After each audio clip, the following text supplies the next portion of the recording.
3 دعاؤں کو روزانہ پڑھنے کا اپنا معمول بنا لیں۔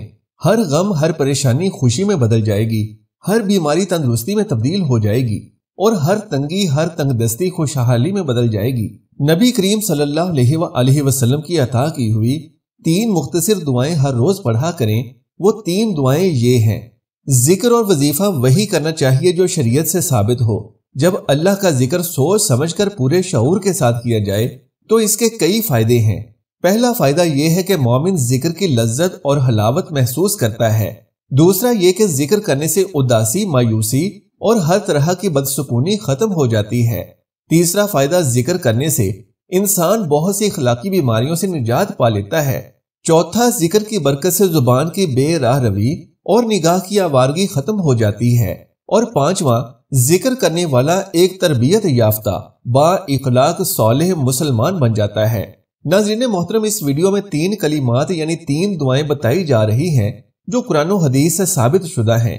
یہ 3 دعائیں پڑھنے کے فضائل، ان کی برکات اور ان کے کمالات بہت زیادہ ہیں، اور یہ دعائیں زندگی کے لیے بے حد ضروری ہیں، اور آج کے فتنوں کے دور میں ان کی برکات ہماری زندگی کی اور ہمارے دن رات کی اشد ضرورت ہے۔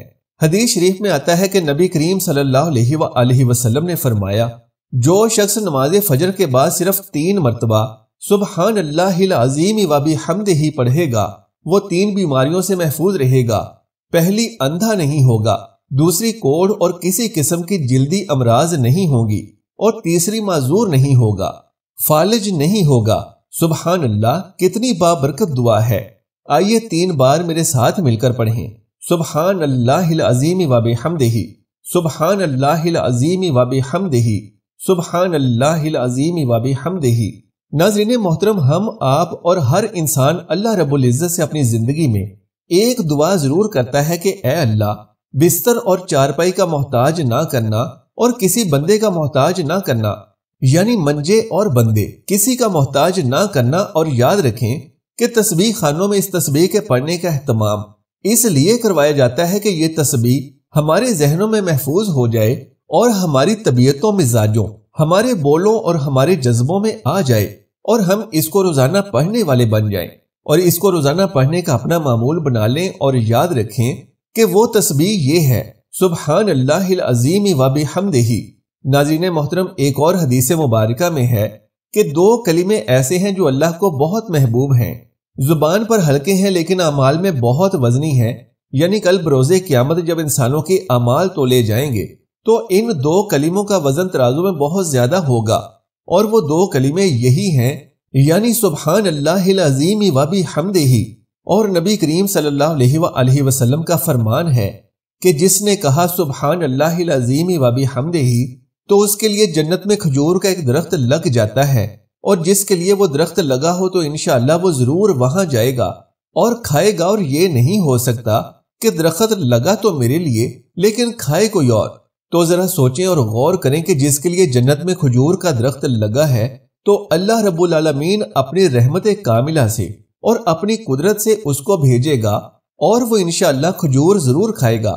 تو ناظرین محترم، یہ دعا اس لیے پڑھتے ہیں کہ ایک تو بیماریوں سے حفاظت، دوسرے اندھے پن سے حفاظت، تیسرے معذوری سے حفاظت، چوتھے جلدی بیماریوں سے حفاظت، اور 5ویں نمبر پر اس لیے پڑھتے ہیں کہ اس کے پڑھنے سے اللہ تبارک و تعالی جنت میں کھجور کا درخت لگا دیں گے۔ مزید جان لیں کہ نبی رحمت صلی اللہ علیہ وآلہ وسلم نے فرمایا کہ جو شخص بھی سبحان اللہ العظیم و بحمدہ ایک دن میں 100 مرتبہ پڑھتا ہے تو اللہ اس کے گناہ مٹا دیتا ہے، چاہے اس کے گناہ سمندر کی جھاگ کے برابر کیوں نہ ہو۔ جو صرف ایک تسبیح اس دعا کی پڑھتا ہے، نبی کریم صلی اللہ علیہ وآلہ وسلم نے ایک مرتبہ صحابہ کرام سے فرمایا کہ سبحان اللہ العظیم و بحمدہ 100 مرتبہ پڑھو، جس نے 1 مرتبہ پڑھا اس کے لیے 10 نیکیاں لکھی جائیں گی، جس نے 10 مرتبہ پڑھا اس کے لیے 100 نیکیاں لکھی جائیں گی، اور جس نے 100 مرتبہ پڑھا اس کے لیے 1000 نیکیاں لکھی جائیں گی، اور جو اس سے بھی زیادہ پڑھے گا تو اللہ رب العزت اور بھی زیادہ عطا فرمائیں گے، اور جو اللہ سے بخشش طلب کرے گا تو اللہ رب العزت ضرور اس کو بخشش عطا فرمائیں گے، اور اللہ اس کو بخش دیں گے۔ تو ایسی طاقتور دعا ہمیں روزانہ رمضان المبارک کے بابرکت مہینے میں بھی اور دوسرے دنوں میں بھی ضرور پڑھنی چاہیے۔ تو یاد رکھیں کہ آج کے بعد ہر روز بلا ناغہ یہ دعا پڑھا کریں، سبحان اللہ العظیم و بحمدہ اور یہ دعا روزانہ اپنے معمولات میں، اپنی تسبیحات میں، اپنی عبادات میں اور اپنے ذکر اذکار میں شامل کر لیں تو انشاءاللہ تبارک و تعالیٰ اس سے آپ کو بہت زیادہ نفع حاصل ہوگا۔ ناظرین محترم، ایک اور دعا بھی ہم پڑھتے ہیں، اللہم اجرنا من النار۔ اس دعا کے بارے میں ایک بات یاد رکھیں کہ اگر آپ اس دعا کو صرف اپنی ذات کے لیے ہی پڑھنا چاہتے ہیں تو یوں پڑھیں، اللہم اجرنی من النار، یعنی اے اللہ مجھے جہنم کی آگ سے بچا، اور اگر مجمع کے لیے پڑھنی ہو تو اللہم اجرنا من النار، یعنی اے اللہ ہم سب کو جہنم کی آگ سے بچا۔ حدیث مبارکہ میں فرمایا گیا ہے کہ جب کوئی فجر کی نماز سے فارغ ہو تو کسی سے بات کیے بغیر 7 مرتبہ اللہم اجرنی من النار پڑھ لے تو اگر اسی روز اسے موت آ گئی تو اللہ اس کو آگ سے بچا لے گا، اور جو مغرب کی نماز کے بعد پڑھے گا اور اگر اسی رات اس کو موت آ گئی تو اللہ پاک اس کو ضرور آگ سے بچائیں گے۔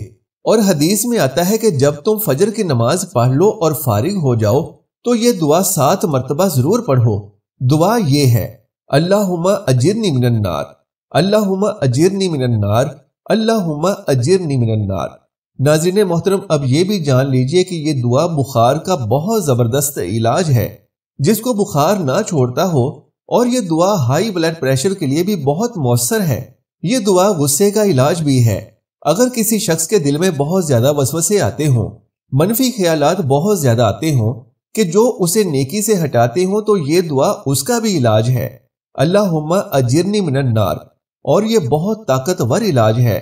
جس کا بلڈ پریشر ہر وقت ہائی رہتا ہو، اور جو ہر وقت بہت زیادہ غصے کی حالت میں رہتا ہو، اور جس کا جسم بہت گرم رہتا ہو، جیسا کہ ایک شخص کہنے لگا کہ مجھے گرمی میں خوف آتا ہے اور سردی میں مجھے راحت ملتی ہے، تو ہم نے اسے یہی دعا بتلائی، اللہم اجرنی من النار، تو اسے اس کے گمان سے بھی بڑھ کر فائدہ حاصل ہوا، الحمدللہ۔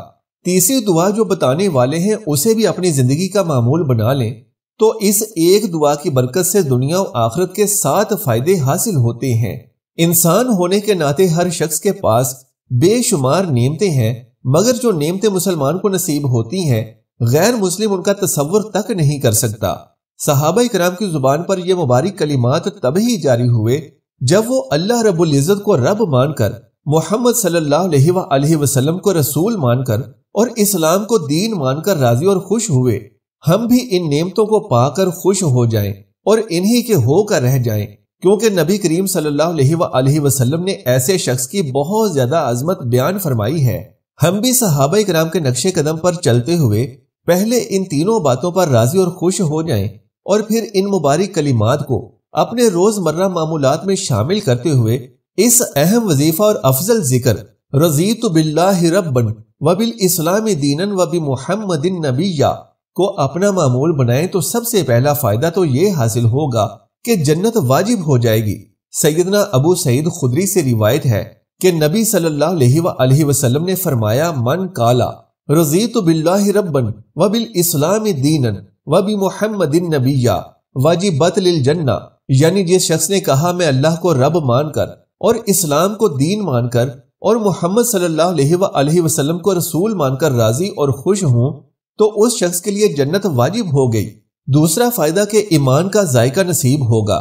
رسول اللہ صلی اللہ علیہ وآلہ وسلم نے فرمایا کہ اس شخص نے ایمان کا ذائقہ چکھ لیا جو اللہ کو رب مان کر اور اسلام کو دین مان کر اور محمد صلی اللہ علیہ وآلہ وسلم کو رسول مان کر راضی اور خوش ہو گیا۔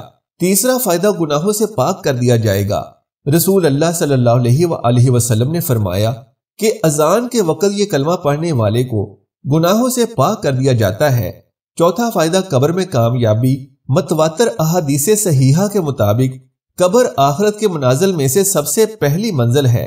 جو قبر کے امتحان میں کامیاب ہو گیا وہ آخرت میں بھی کامیاب ہو گیا، اور قبر میں بھی کامیاب وہی ہوگا جو ان تینوں باتوں پر ایمان لاتے ہوئے راضی اور خوش ہوگا، کیونکہ قبر میں سب سے پہلے انہی 3 چیزوں کے بارے میں پوچھا جائے گا، اور جو ان 3 باتوں یعنی رضیت باللہ ربا وبالاسلام دینا وبمحمد نبیا پر راضی ہوگا، وہ شخصی قبر کے تینوں سوالات من ربو کا، ماں دینوں کا اور من نبیوں کا جواب دے پائے گا۔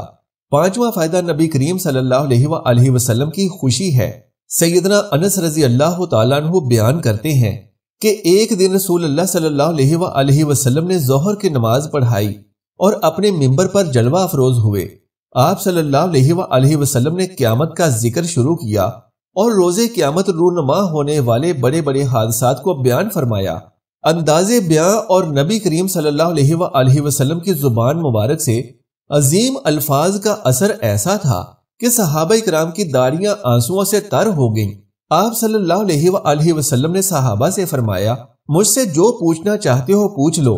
صحابہ کرام نے مختلف سوالات کیے اور بعض غیر اہم سوالات بھی ہو گئے، جس پر آپ صلی اللہ علیہ وآلہ وسلم غصے میں آ گئے۔ آپ صلی اللہ علیہ وآلہ وسلم کی یہ کیفیت دیکھ کر سیدنا عمر فاروق فوراً دو زانو ہو کر بیٹھ گئے اور آپ نے فرمایا، رضینا باللہ ربن وبالاسلام دینا وبمحمد نبیا۔ آپ صلی اللہ علیہ وآلہ وسلم نے عمر فاروق سے یہ پاکیزہ کلمات سنے تو آپ صلی اللہ علیہ وآلہ وسلم کا غصہ رضامندی میں تبدیل ہو گیا۔ چھٹا فائدہ یہ ہے کہ اللہ تعالیٰ قیامت کے دن خوش کر دے گا۔ دنیا میں ان نعمتوں کو پا کر خوش ہونا بہت بڑے اعزاز کی بات ہے، اور یہ اعزاز جس کو حاصل ہوگا وہ قیامت کے دن خوش کر دیا جائے گا۔ رسول کریم صلی اللہ علیہ وآلہ وسلم نے فرمایا، جو مسلمان صبح شام 3 مرتبہ یہ الفاظ کہتا ہے، رضیت باللہ ربن وبالاسلام دینا وبمحمد نبیا، تو اللہ تعالیٰ پر لازم ہے کہ قیامت کے دن ایسے شخص کو خوش و راضی کر دے۔ بروایت مسند احمد۔ اور 7واں فائدہ جنت میں داخلہ نبی رحمت صلی اللہ علیہ وآلہ وسلم کے ساتھ ہوگا۔ رسول اللہ صلی اللہ علیہ وآلہ وسلم نے فرمایا، جس نے صبح کے وقت کہا رضیت باللہ ربا وبالاسلام دینا وبمحمد نبیا، میں ضامن ہوں البتہ ضرور میں اس کو اپنے ہاتھ سے پکڑوں حتیٰ کہ اللہ کے جنت میں داخل کر دوں گا۔ بروایت الماجم الکبیر۔ سبحان اللہ۔ اللہ تعالیٰ سے دعا ہے کہ اللہ تعالیٰ ہمیں ان اذکار کو سمجھنے، ان پر عمل کرنے اور انہیں اپنی زندگیوں کے روزمرہ معمولات میں شامل کرنے کی توفیق عطا فرمائے، آمین یا رب العالمین۔ ناظرین محترم، یہ بھی نبی کریم صلی اللہ علیہ وآلہ وسلم کی حدیث مبارکہ ہے کہ جب کوئی میری حدیث کو سنے تو اسے آگے لوگوں تک ضرور پہنچائے۔ اللہ رب العزت ایسے شخص کو آباد کرتا ہے اور اس کے چہرے کو روشن اور منور کرتا ہے کہ جو نبی کریم صلی اللہ علیہ وآلہ وسلم کی حدیث کو سنتا ہے اور آگے دوسروں تک پہنچاتا ہے۔ براہ کرم ویڈیو کو تمام دوستوں کے ساتھ ضرور شیئر کریں اور خود بھی ان اذکار کو اپنی زندگی کے معمولات میں شامل کریں۔ اگر ابھی تک آپ نے ہمارے اسلامی و اصلاحی چینل کو سبسکرائب نہیں کیا تو ابھی سبسکرائب کر لیں۔ جزاک اللہ خیرا کثیرا۔ اللہ ہم سب کا حامی و ناصر ہو۔